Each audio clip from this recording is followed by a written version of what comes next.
Thank you. All right. Most of you know by now that I am a demon. I'm not an evil demon. I'm not malevolent. I choose to be this demon from time to time because the color scheme pattern of the Sumerian monster, this one, the incubus, tickles my fancy. And I'm not into flying around doing multidimensional rapes. I want to have story time instead. It's a reformatory performative act. Okay? I don't know what that's supposed to be if I do that. I don't know what the purpose of that is. I'm not very impressed by it. I'm not. I like the horns though. And the three eyes, synchronous blinking. I find that also very suitable. It suits my needs. What are your needs, sir? My needs are very specific. They include remedy of my headache. At the time, it's now no longer pulsating, throbbing so bad, probably due to my many sins of the past, as I am absolved. I give my soul to my higher self in care of Essa, the fourth density being that died on our cross here on earth, opening us up to the right thing. Do you know there are even monsters that attend? Well, did attend. They don't attend today because they're probably, well, maybe they do. I don't know. But there was a lot of like sutras being read. The jinn like to attend sutras being read. They're very interested in that, as am I, and so are these other sort of Buddhist monsters. Things that I don't always know the names of them. I forget what they're called. Some sort of asura or something. Some sort of Eastern boogeyman that I don't know nothing about. When I know about it, I would share. I like to share. I like to stay informed on what varied boogeymen there are. Let's see. We can ask a question. We can find out. And I think we should about this one. Let's see what we can find on it. Just trying to get the money going. All right, I'm looking for Google. What type of other beings would like to listen to hear Buddha? Who would gather? What were they called? No, you're missing. You're not hearing me. It did hear me. It's just not gonna.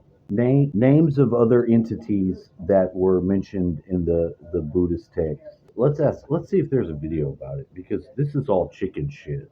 If I wanted to know about a succubus, I could ask Google that. I could get video on that.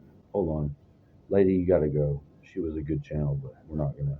Other beings that Buddha was aware of. Other beings that Buddha was aware of. That's not. They're not giving me. What do you call it? Buddhist monsters. How about that? Buddhist monsters. Let me find out about. All right, here we go. Creatures of Asian folklore. Because I just don't. I got nothing. I don't know nothing about them.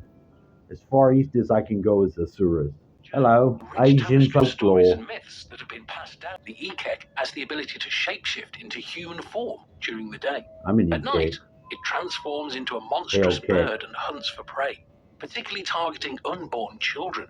It is feared for its blood-sucking tendencies and is believed to bring misfortune and death to those it encounters. Kitsune. From Okay. Japanese Like a mythology and fox. folklore, the kitsune is a mythical creature depicted as a fox with magical abilities. Kitsune are known for their shape-shifting abilities, often taking the form of beautiful women to deceive humans. Always They getting that possess ass. multiple tails, with the number indicating their age and power. Kitsune are associated with intelligence, They look like mischief, Gina, and both benevolent but with and fox's malevolent color. intentions. They are revered for their wisdom and magical prowess, often appearing as tricksters or faithful guardians. Whatever. The Naga is a Whoa. creature from Hindu, Buddhist, and Southeast Asian mythologies. Naga are often depicted as serpentine beings, with the upper body of a human and the lower body of a serpent. They are associated with water, particularly rivers, lakes, and the primordial ocean. Naga are believed to possess great wisdom, power, and supernatural abilities.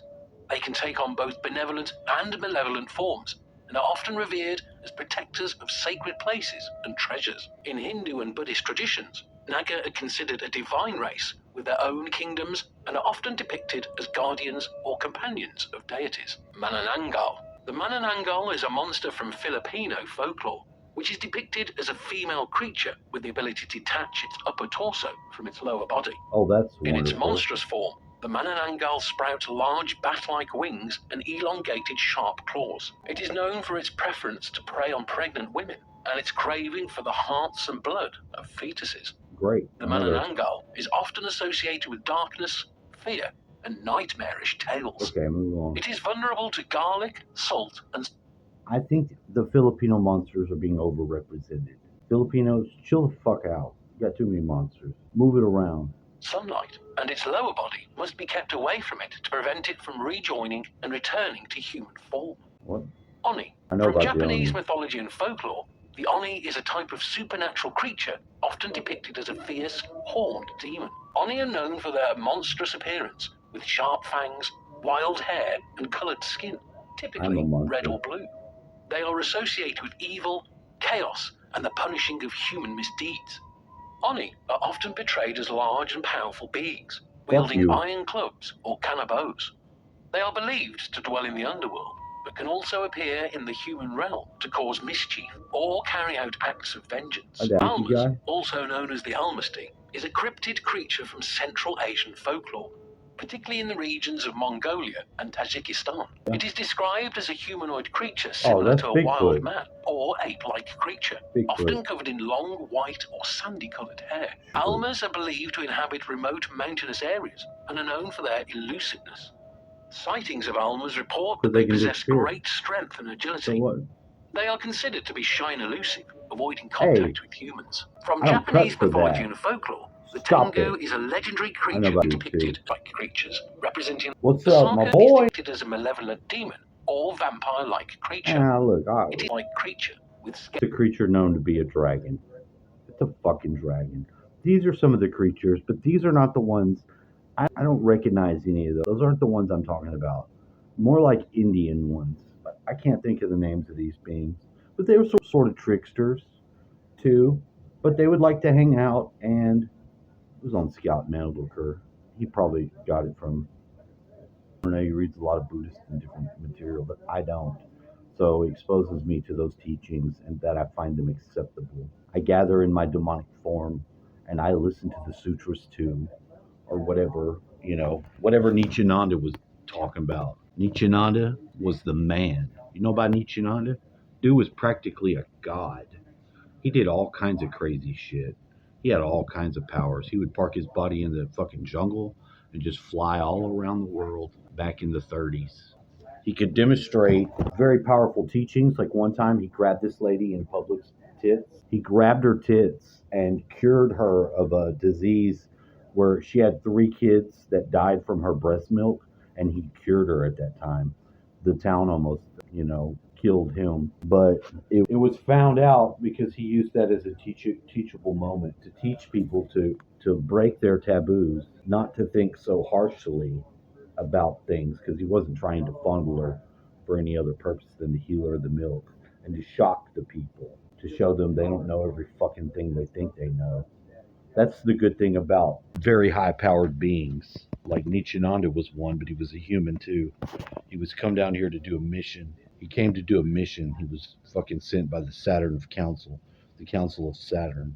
They're into a lot of shit. They're basically the administrators for the aliens and the higher dimensional beings. So if you need to find out some shit, you need to you need to write your Council of Saturn ambassador, find out who it is. I think it's a gray alien who likes coffee. See Ariel Morocco. She's got some of these names. They're in the Council of Five. They're here, but they interface with the Council of Saturn. Deal with it. Figure it out. Have a nice day.